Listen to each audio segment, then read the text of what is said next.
Recently, we have had conversations with Dan Bird about what stocks to potentially buy or sectors if a Harris or if a Harris or Trump wins. I thought we should step back since we are mainly a real estate channel and talk about housing 2025, housing 2026. What would happen if Harris or Trump wins? Because it could be vastly different market. We're going to have this conversation with Casey from Brick by Brick Wealth. How you doing, Casey? I'm doing good, Michael. Thank you so much for having me on today. I am so looking forward to this election being over in 8 or 9 days. I'm exhausted. I just want it done and over. But we've got 8 or 9 more days before we find out who the next president would be. So why don't we talk about what stuff we have heard from either candidate? We'll start with Harris. Okay. What we've heard from her in this case that may impact the housing market in the very near future. So ladies first, what are some things we've heard from Harris in the real estate market? I mean, she hasn't really said much about anything. And the one thing that comes to mind is her, the $25,000, credit going towards home buyers. That's the thing that comes to mind with, how she could shake up housing. I think a big thing that plays into buying housing is having housing affordable, and also having money in your bank to pay for housing. Yeah. So I try not to get political, and I'm so political, so I'm really trying hard to be careful what I'm saying. I'm trying so hard to word things the right way, and I'm terrible at it.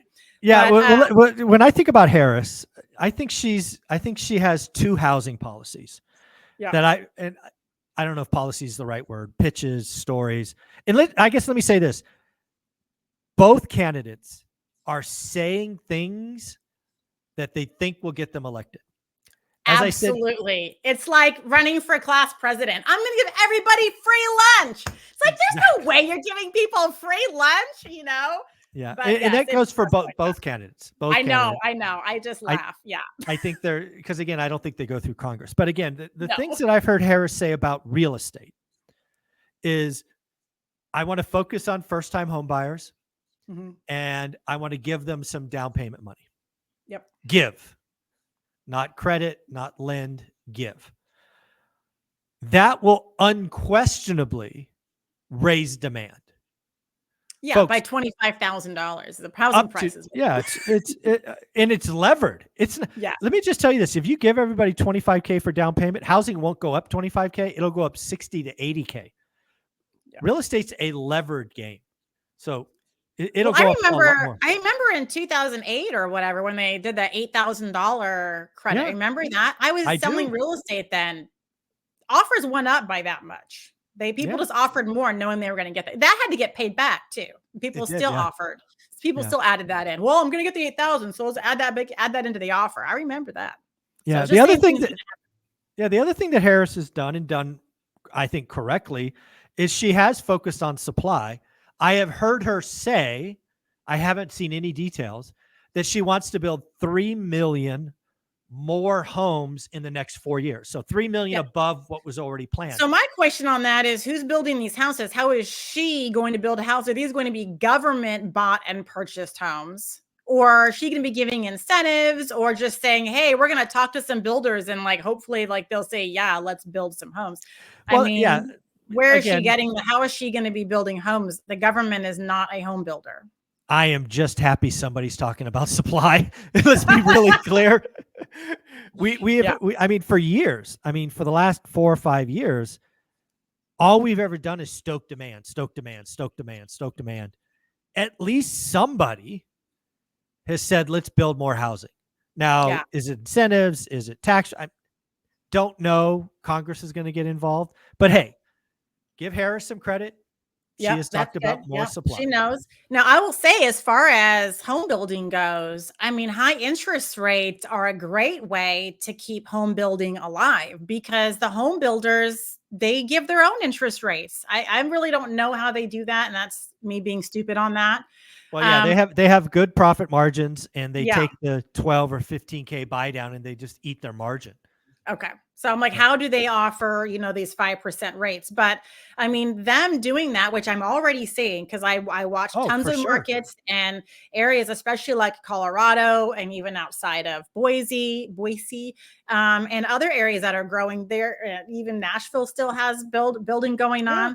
on. Home builders, I think, are maybe doing better with the higher 7% interest rates. They're able to offer a 5% rate, and they're going to get people to buy more homes that way, which is going to keep them building more homes. Exactly. That's why I'm in a brand new home. Olivia and I were looking for a property, and we looked at a lot of existing home sales or a lot of existing units, and we ended up coming to a new build area. It was a little bit more expensive on the purchase price, but the payment's lower. Yeah. Well, guess what? We bought a brand new home because Cool. we don't have an 8, because when I was buying, rates were 8. I got a 4.99. Yeah. Yeah. So I mean, again, I'm always looking to move right out of Memphis, and we've been looking heavily into like Fort Collins and, in Colorado. And it's just like, there's yeah, some, I would be looking at new builds. I know Colorado, I get yeah, notifications now, and I do some of too. them are offering, under 4%. I know, Right? but you don't have any trees. That's a negative. That's, you got to wait to 10 to 15 years to get some Yeah. established trees and Yeah. landscaping. To me, that's Yeah. my negative. But So if we go from Harris to Trump, Mhm. I am not aware of any Trump policies directly focused on Yeah. housing per se, supply or demand. The only thing that I've heard Trump talk about is he wants to flex his influence on the Fed, and he wants rates lower.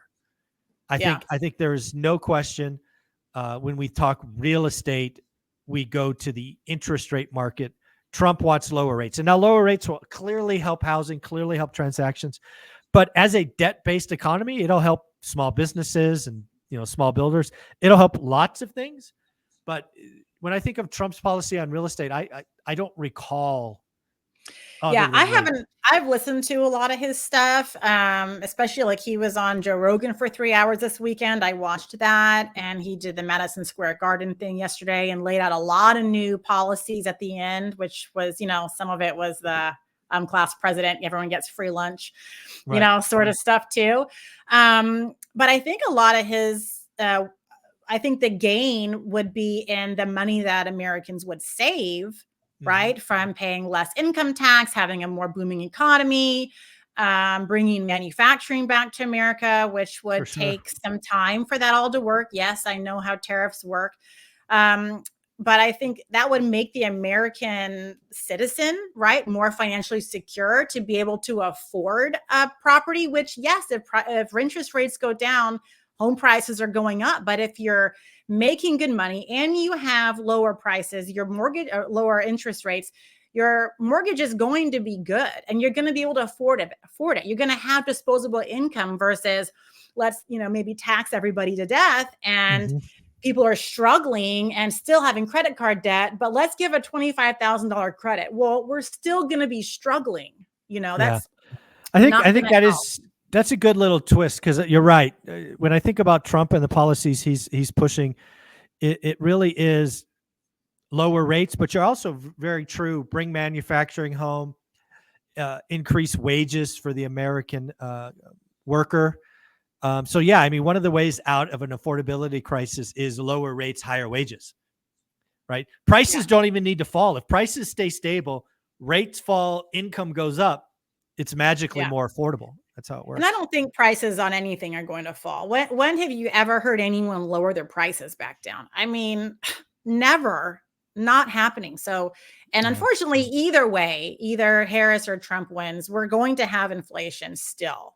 Hopefully it's not at the rate that we've seen before, which I think is grossly under. It's what our inflation is way higher than I think what they're saying. And if you add up all the inflation over the past few years, it's like 20-30%. It's a lot.